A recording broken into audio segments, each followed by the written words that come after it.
सास है तो या तो आप खड़ूस सास बनेंगी। हस्बैंड की डेथ हो गई है फिर भी मैं मैरिड वुमन की तरफ रहती हूँ। कॉमेडी क्या है कि हर एक के बस की बात नहीं कि नींबू निचोड़ देंगे। बहुत मजेदार है। सिंस आपने मेंशन किया, थैंक यू वेरी मच, कि मेरे बॉडी ऑफ वर्क काफी वास्ट है, कि मैंने फिल्म में करी, थिएटर किया है, और फिल्म्स में भी और टीवी सीरियल्स में भी। थिएटर में तो वैरायटी ऑफ रोल्स करे, पर दोनों में मैंने डिफरेंट रोल्स किए हैं, जैसे नेगेटिव भी किया है, पॉजिटिव भी किया है, कॉमेडी भी की है। तो आई थिंक वो एक टाइम पे ऐसे बोलते थे, एक तो Anupam Kher is very versatile, क्योंकि यूजुअली क्या होती थी हमारी, जैसे जो हमारी फिल्मों में होता था कि if you became a mother तो यू ऑलवेज अ मदर, लेकिन आई प्लेड मदर, बुआ, चाची, और कई सारे कॉमेडी, बहुत सारे जॉनर्स करे। तो ये जो हप्पू की उल्टन पलटन है, जैसे कि आपने कहा कि ये चल रहा है, और I was very fascinated by this team जिन्होंने भाभी जी बनाया। और क्योंकि जो डायरेक्टर थे शशांक और राइटर, मुझे बड़ा अच्छा लगता था इनका सेंस ऑफ ह्यूमर। और जब मुझे कैरेक्टर नरेट किया तो आई वॉज वेरी एक्साइटेड, क्योंकि ये कैरेक्टर यूजुअली, खासकर जब हम इस एज ग्रुप में आते तो थोड़े से लिमिटेड हो जाते हैं रोल्स, और खासकर टेलीविजन पे, कि अगर आप सास है तो या तो आप खड़ूस सास बनेंगी जो कि बहू को टॉर्चर कर रही है, या तो बहुत ही मतलब दरिद्रता, दो ही किस्म के होते हैं, या तो केकई या फिर कौशल्या। लेकिन ये जो है मेरा इसमें कटोरी अम्मा का रोल, इसमें इतने वेरिएशन है कि मेरे हस्बैंड की डेथ हो गई है फिर भी मैं मैरिड वुमन की तरफ रहती हूँ, खूब सज धज के टशन में, क्योंकि हर रात को मेरे जो हस्बैंड हैं वो आते हैं, तो उनके साथ श्रृंगार रस भी उनको बड़ा पसंद है कि मैं नेल पॉलिश लगा रही हूँ, खूब सज धज के बैठी हूँ। और फिर मेरे और बहू में एक वन अपमैनशिप भी है, तू मैं काइंड ऑफ रिलेशनशिप। और मेरा और मेरे बेटे का जो रिलेशन है वो दरोगा है, लेकिन फिर भी वो आता है, मैं उसको धड़ाक से एक थप्पड़ मार देती हूँ, जो ऑडियंस को बड़ा पसंद आता है। कहते हैं वो हमको बहुत अच्छा लगता है कि नासपीटे, जो आपने बोला, नासपीटे करके, और इतना बड़ा दरोगा है वो, लेकिन वो कुछ नहीं बोलता, मतलब अम्मा आता है बेचारा, पैर दबाता है रात को मेरे। और और फिर मेरे जो पोते पोतियां हैं उनके साथ वात्सल्य रस है। तो बहुत सारे डायमेंशन है और मुझे बड़ा मजा आता है काम करने, और यूनिट के साथ एक कंफर्ट है। और जैसा कि हो गया कि ये 6th ईयर स्टार्ट हुआ है आजकल, तो पहले तो चलते थे बहुत टाइम से, ऑफ कोर्स तारक मेहता की हम बात नहीं कर रहे, या क्योंकि सास, ये लोग चलते ही चलते थे। लेकिन अमूमन आजकल जितने भी शोज होते हैं, ओटीटी की बात नहीं कर रही, ओटीटी में तो सीजन्स ही होते हैं शॉर्ट, लेकिन जितने शोज होते हैं ये 2-3 महीने, 5 महीने, मुश्किल से 5 महीने चल के तो बहुत है, 3 महीने से कुछ तो 3 महीने पहले से ही बंद हो जाते हैं। लेकिन ये आई थिंक प्रभु की कृपा है और ऑडियंस का प्यार है कि अभी तक Happu 6th year and running. और बड़ा मजा आता है क्योंकि कंफर्ट लेवल भी हो गया है, यूनिट में सबको जानते हैं और आते हैं और आराम से काम करते हैं। 6 साल का से ज्यादा है मेरा बिनाइफर और संजय का एसोसिएशन।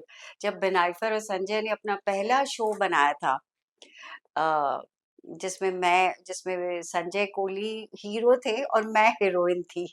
वो मेरे हस्बैंड प्ले करते थे और मैं उनकी वाइफ, और उसमें तन्नाज थी और भावना थी। तो वाइफ के साथ वो कॉन्सेप्ट थोड़ा बहुत वो था कि वो उनके ऑफिस में उनके साथ फ्लर्ट करते थे। तो हम उनका पहला show I had done it. तो उसके बीच में कई बार बातचीत हुई, लेकिन क्या होता है कि जब आई बिलीव इन डेस्टिनी कि करना होगा, काफी अंतराल के बाद फिर ये हप्पू की उल्टन पलटन जब उन्होंने मुझे बुलाया तो आई वाज वेरी हैप्पी, क्योंकि मुझे टीम बहुत पसंद थी और संजय और बिनाइफर को तो जानती ही थी। आई रियली मतलब मनोज जी को और शशांक जी को बहुत, I used to really admire them. हालांकि इट्स अ टीम वर्क का हमारा मतलब, देयर नंबर ऑफ डायरेक्टर्स, क्योंकि obviously they are handling Bhabhi ji और ये, और इतने सारे एपिसोड्स हो गए हैं। और कमाल है कि ये लोग नई नई स्टोरीज ले आते हैं और ऑडियंस को इंगेज करके रखते हैं। वेरी कंफर्टेबल, क्योंकि वो मेरा बेटा है। और हप्पू ने और मैंने एक प्ले भी साथ में किया था, तो हम एक दूसरे को जानते थे। और पहली राजेश जो थी कामना, वो भी थिएटर से थी, तो एक बड़ा इक्वल लेवल था। तो अब ये जो दूसरी राजेश आई थी, she is also very nice, क्योंकि वो धीरे-धीरे उसको थोड़ा टाइम लगा, नेचुरली टाइम लगता है पिकअप करने के लिए, but now she is slowly settling into the character. अच्छा इक्वेशन है, मेरा जनरली सबके साथ सही ही रहता है ऑलमोस्ट रिलेशनशिप। मेरे को यही कहना है कि मैं खुद भी अगर देखने का चॉइस होता है ना, और शोज भी, अगर टीवी शो की बात करो, वैसे मैं बहुत कम देखती हूँ टीवी, एक तो समय नहीं मिलता, जो थोड़ा बहुत समय मिलता है तो I would rather watch a good film, या ओटीटी का कुछ, I would rather watch that. पर टीवी का ये है कि कॉमेडी जॉनर इसलिए अपीलिंग है, जैसे कि आपने कहा कि हम अपनी हमारी जिंदगी में इतना स्ट्रगल है, इतना दुख है, कि थोड़ा अगर एंटरटेन हो जाए तो बहुत अच्छी बात है। और मुझे I really admire Charlie Chaplin, क्योंकि उसके जैसा कोई एंटरटेनर नहीं था। और हमारे भी बहुत सारे एक्टर्स हैं, और वैसे भी जो आई मैंने मैं तो दोनों ही करती हूँ, मतलब जितने भी जॉनर्स हैं सब करती हूँ, नेगेटिव भी करती हूँ। लेकिन कॉमेडी क्या है कि हर एक के बस की बात नहीं, क्योंकि कॉमेडी में टाइमिंग होना बहुत जरूरी है। अगर टाइमिंग ना हो तो पंच नहीं होता है। तो जितने भी कॉमेडी एक्टर्स हैं, they are considered far superior than जो नॉर्मल है। मैं ये नहीं कहती कि serious acting is also very tough, कि कन्विंसिंगली करना एक्टर को, कोई भी रोल कन्विंसिंग करना, लेकिन कॉमेडी में एक खास रिक्वायरमेंट होती है टाइमिंग की, वो बहुत ज़रूरी है।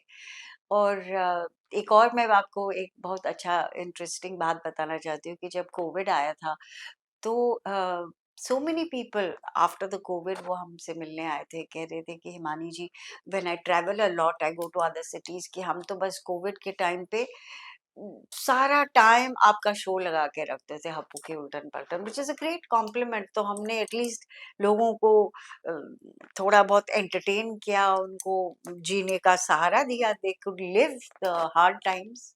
फैंस बस वही कहते हैं, मतलब not only Katori Amma, so many roles like डीडी जे की बात करते हैं, या बीवी नंबर वन की, या हीरो नंबर वन की, कटोरी अम्मा की भी खूब बातें करते हैं कि खासकर मेरे स्टेट में तो बहुत पॉपुलर है, उत्तराखंड में, क्योंकि उत्तराखंड में आई एम क्वाइट पॉपुलर, तो वो लोग बोलते हैं हम तो बहुत देखते हैं आपका, और आप जिस तरह से वो बोलती हैं नाच पीटे, उसको थप्पड़ मारती है, और वो एक मेरे डायलॉग बड़ा फेमस हो गया है कि नींबू निचोड़ देंगे। तो वो भी बहुत लोगों को पसंद आता है, कि सब लोग यही बोलते हैं, कटोरी अम्मा आप किसके नींबू निचोड़ रही हो? फैंस को मैं यही मैसेज देना चाहूंगी कि continue to watching, thank you कि आप हमारा शो देख रहे हैं, थैंक यू सो मच कि आपने हमको इतना प्यार दिया। Please continue to watch our show. और मैं ये भी कहना चाहूंगी कि हमको एनवायरनमेंट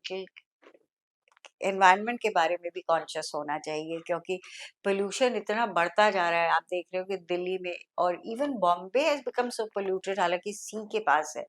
तो मैं सबसे यही अनुरोध करूंगी कि कृपया पेड़ पौधों को बेफिजूल ना काटे, और पेड़ लगाए, क्योंकि पेड़ बहुत जरूरी है, क्योंकि अगर ऑक्सीजन खत्म हो जाएगा तो कैसे हम लोग सांस भी नहीं ले पाएंगे।